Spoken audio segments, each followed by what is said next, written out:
Hey guys, I've talked before on here about how tankers is different, and I think I've talked about TRD. If not, I'm gonna do a video on it in the future. But one thing about working here doing tankers, my first tanker job, first smoothbore food grade tanker, um, is that you're left alone. You know, they sometimes different people that work, and I even get a choice of what I want to run, which is pretty cool. I've never worked nowhere like that before. Most time it's just thrown at you. But one thing about doing this job is that you really don't have a lot of interaction with other drivers if you don't want to. Yeah, I mean you can do things, you don't have to. Um, and I didn't really think about that until I started working here. Um, then like doing swaps and going to place other TRD drivers work. Other people going to pick up the stuff as well, like you are. Um, you're not going to places where you got a back in the door and some guys sleep gas in a move. You're not going and waiting in an office behind some other dirt bags that seem like they haven't bathed in about 2 weeks and they're laughing about it on the phone. You don't have to deal with some of the insanity and the stupidity of this job. And we do swaps. It isn't that often. I think I've done 2 or 3 swaps. Actually, one of them Bimbo and Cicero. One of them was just in Alliance, Ohio, just over the border in Pennsylvania. There's one more. And I've been here 90 days, so it's not common. Um, I watched this show, the Greatest Catch or whatever, and it was about this episode where this guy was on a ship that was racist, and they had a black guy on there. And the racist guy was Eastern European. He's an older guy, it's like Russian guy, whatever. And he's like calling a guy N-word and I know, you're in the industry that N-words have no business in. When I knew that was racism because that's what they do. And he was like, when he got caught, it's like he automatically knew. And this is what racists do, like pedophiles. They test the waters, and they know very quickly areas that accept racism and will laugh it off, and areas where, hey, this is something serious and there will be consequences. Maybe not now, but this is not okay.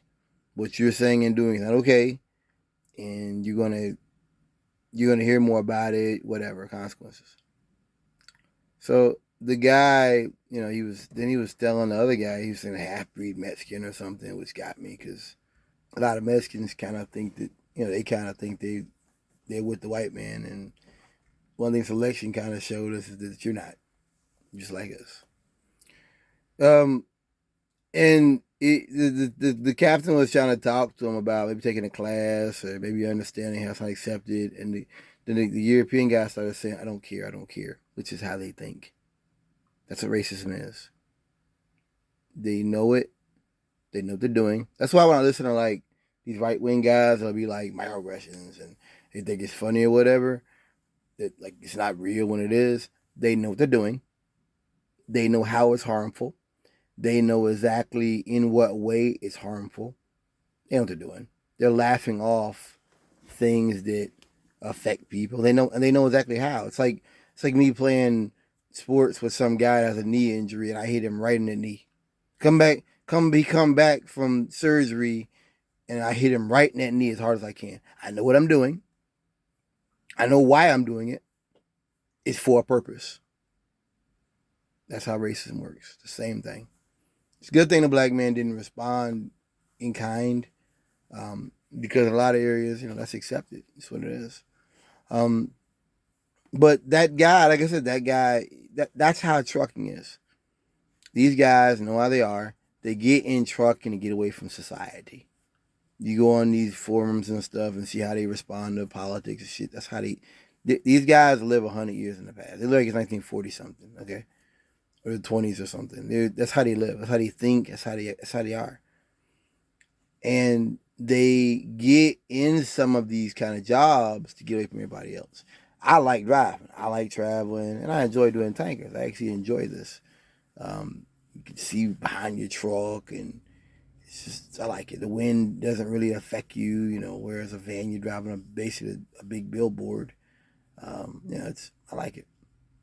And I'm not driving a Pro Star anymore. These guys do this. They sit around and they think about how to hurt your feelings.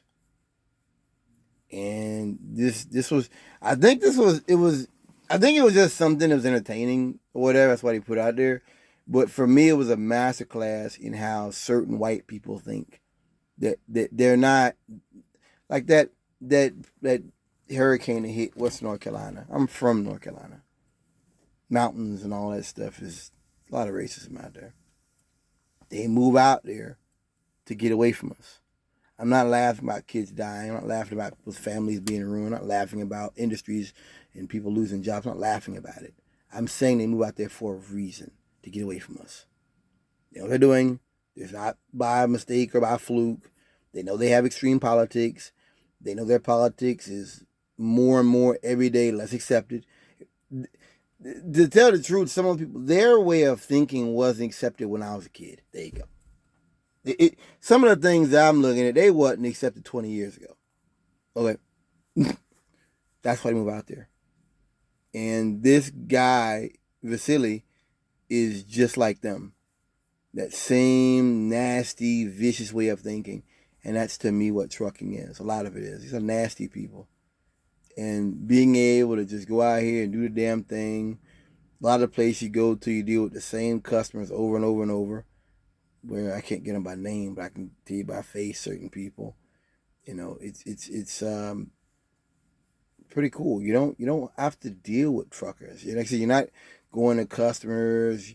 Most of these places we go to, you can usually park on the property, except for I when the Crimson Holdings couldn't park on the property. It's probably out of the last 90 days, there's probably on one hand places you can't park it, or you can't park within 10 minutes of it. I say it like that. Some places you park on the street to drop your stuff off. It's pretty cool. And then what I've been looking at with tankers, that if I stay here a year or two, if I go to certain places, they'll pay me for that. That's a sign-on bonus. You having tanker experience. So I like it. I like it a great deal. Great deal. It's they back a little sharper. You know, it's you know, we do live unloads. It's probably a third to a fourth of the time you do live unloads, but you do live unloads. We definitely do. And then you getting these trucks washed. We have to go certain places, so you're getting the truck washed probably at least a couple times a month. Plus, they let you do truck washes other times too. But some places require a truck wash, because of the bird flu stuff. That's just their biosafety stuff.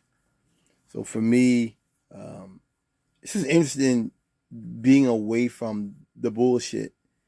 You understand the bullshit a little better, you know. And yeah, I'll be honest. I guess the politics and all that at the moment has kind of made me be not angry, disappointed, and you know, I'm made me get into this kind of stuff. It's W.B. Du Bois, the souls of black folks. Yeah, I don't really have any interest in that culture, in that way of thinking. Thanks for listening.